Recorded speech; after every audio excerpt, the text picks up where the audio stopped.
Okay, so I thought I'd make this video from a coach point of view, as an athlete as well. Just show you what's achievable. Just a bit of background and history of myself. So, I used to compete in triathlons quite a few years ago and haven't really competed competitively in, say, at least 10 years. Yeah, I had a go at Ironman UK about 7, 8 years ago. And then ended up not doing that much, to be honest, with training. Also like to touch on a bit about like mental health side of things as well, because that's quite relevant in the current times, and what keeps you going, what keeps you motivated. So as an athlete coach athlete, whichever way you want to look at it, I've had depression, I've had anxiety, I've had PTSD, you name it. I've had it in all various stages. One of those things that never goes away. It's just how you deal with it and how you handle it. So I just wanted to show you what has happened to me over the past 8 weeks and sort of give you an insight of what's actually possible. And, it's brilliant that everybody's just getting on board with this and getting results from it. And I think it'd just be nice to see what you get from a coach's perspective. So I came back to coaching about 2 years ago, actually not far off 2 years ago, with Chris again. We got in contact again. He asked me to come onto the team, and it's my passion, it's my love. I love doing triathlon, I love coaching triathlon, I love the statistics, the stats, everything to do with it. So I just love doing it, I love seeing results from people. So I thought, right, okay, definitely get back into it. So over those 2 years, slowly been getting my fitness back, starting at like 90 kilos and slowly losing weight. So here's my story. Okay. So I've been getting fit. So it's not that I was unfit. It was getting fitter.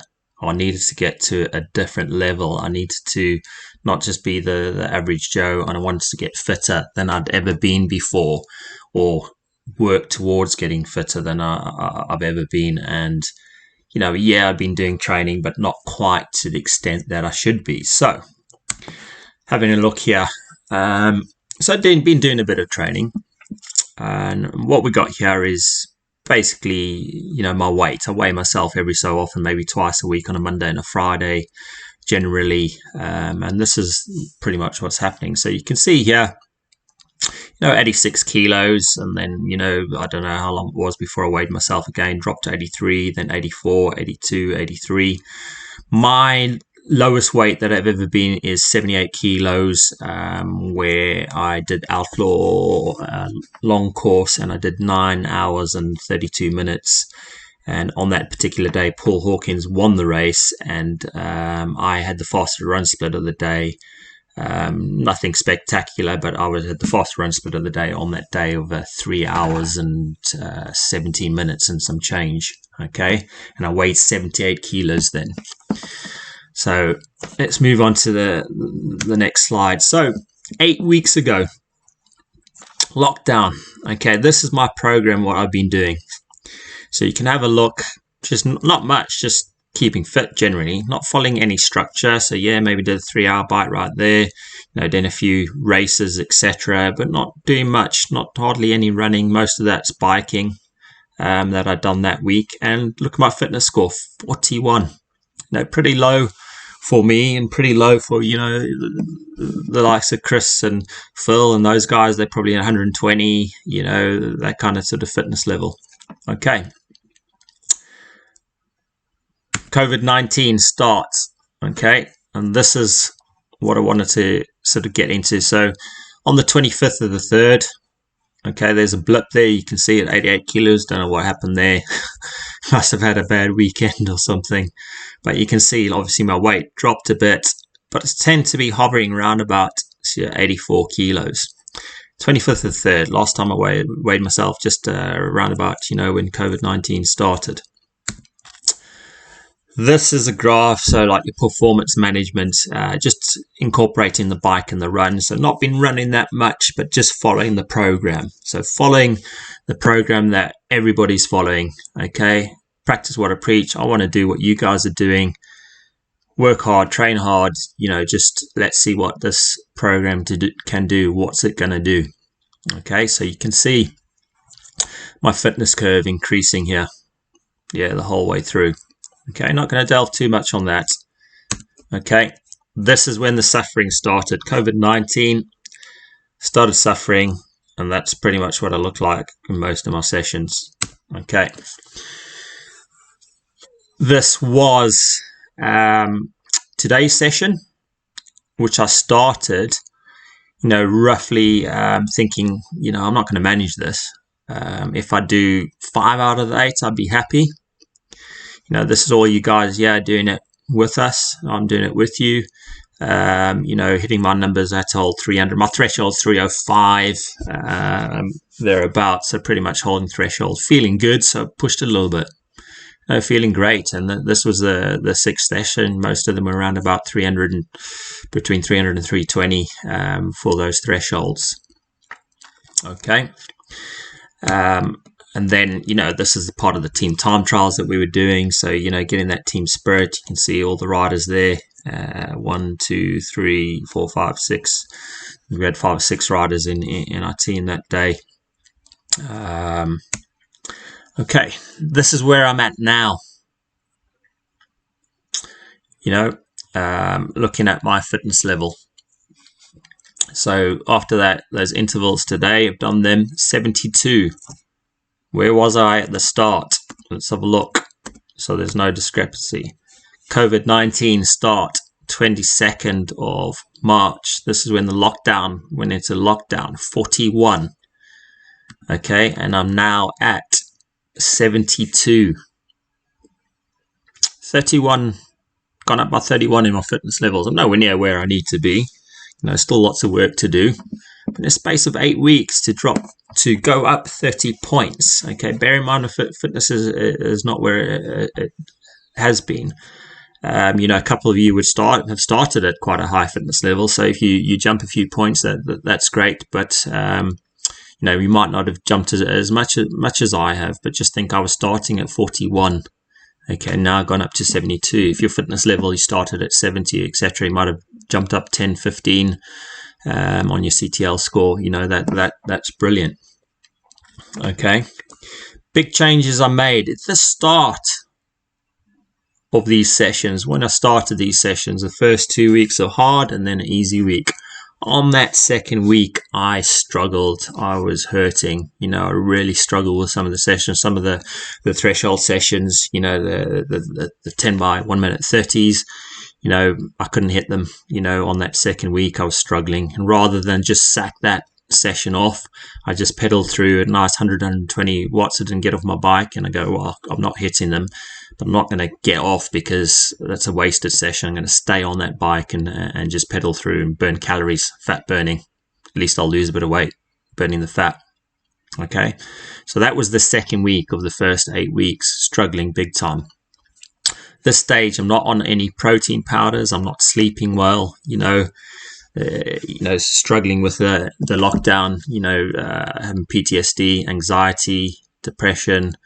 All takes its toll. It's not the best thing being locked in when you're one of these people that wants to go out and train and meet people who are like-minded and being in that circle. But things are getting better because we've got the team going, we're getting races going, we've got the program to follow, the coaches are in touch with each other, we're communicating with our athletes, we Zoom calling our athletes, everything's just coming together, everything's starting to get better.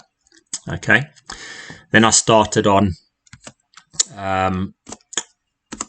taking a protein because I'm going to suffer if I don't.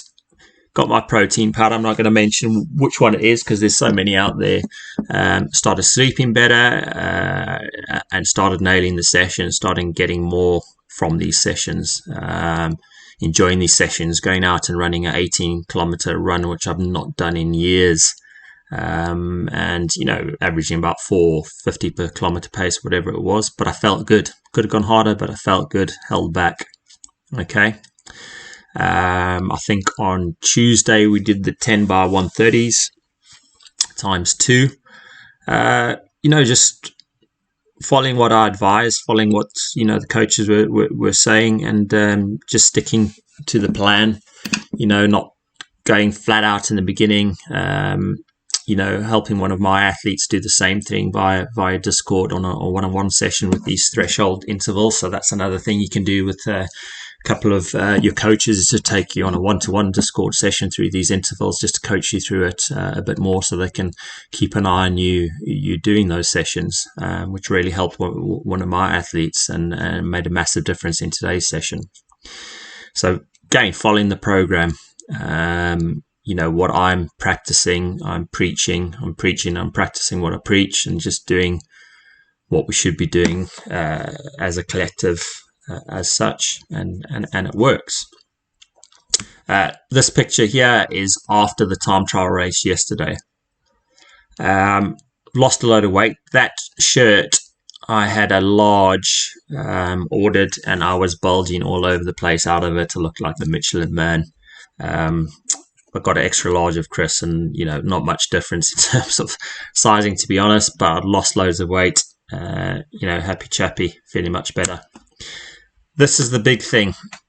So as you get fitter, your training, one of the things I said to all my athletes is, if you don't put on any weight through this lockdown, you're doing well. So ideally trying to keep at the same weight. If you lose any, brilliant. So I was quite chuffed when I weighed myself on Friday. You can see, obviously, the trainings, it's good to maintain the same weight. So you can see the weight staying the same, not really losing any, maybe a little bit, on the weekends when you have a bit more and you have a beer, etc. And then, maintaining that weight quite evenly throughout. Say, weigh myself Monday, Friday, generally what's happening. And then this Friday, I was so chuffed to have got under that 82, 81 sort of kilo mark and hitting 80.85. All it's done is follow the program, eat correctly, gone on my protein powder that I'm using. So, speak to your specific coaches on what they recommend. And that's been a game changer for me in getting some sleep and eating correctly. So, it's been good. Not only, seeing the training benefits of it, it's been good for me mentally as well, to just see these changes and see me getting back to where I was, many years ago. Okay. So what I wanted to also have a look at was just going back to the program.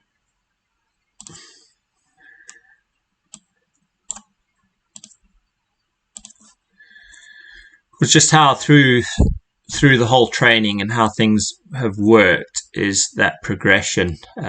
So you can see here, what we're looking at is my threshold, so my threshold has changed. It's not been at its best, but over the last 90 days, it's up at 321. And that was in a race. So when we look at that on the 6th of April, that was in a race that I hit that threshold. So if we just go to that, so it was the Queen's Highway, 20.8k, I think it was the time trial that we did. Correct me if I'm wrong. Yeah, it was the time trial. And it was great to get that power up there. And that's probably the best I've ever had, ever since doing triathlon. I was lucky if I broke 300 back in the day, 7-8 years ago. So 321 at almost age 50, that's a big difference, and I'm really chuffed to get that. And it just keeps me sane at the moment. This is the only thing keeping me sane, to be honest. If I didn't have this, Who knows what I'd be doing with myself, jumping up and down and going all crazy. But it's really helped being able to keep going and doing this. So even from a coach's perspective, it's working for the coaches, and Chris, who's been doing this for years, non-stop training. He's never had a break. He's even seen the benefits, and I'm sure he'll testify to at some point. So that's it, guys. I thought rather than write an article, at least you can see it from the heart, and it's coming from the heart rather than down on a piece of paper, and it's probably easier to, I hope, watch rather than read something and just go on and on about reading something. So that's great. Hopefully you enjoy that.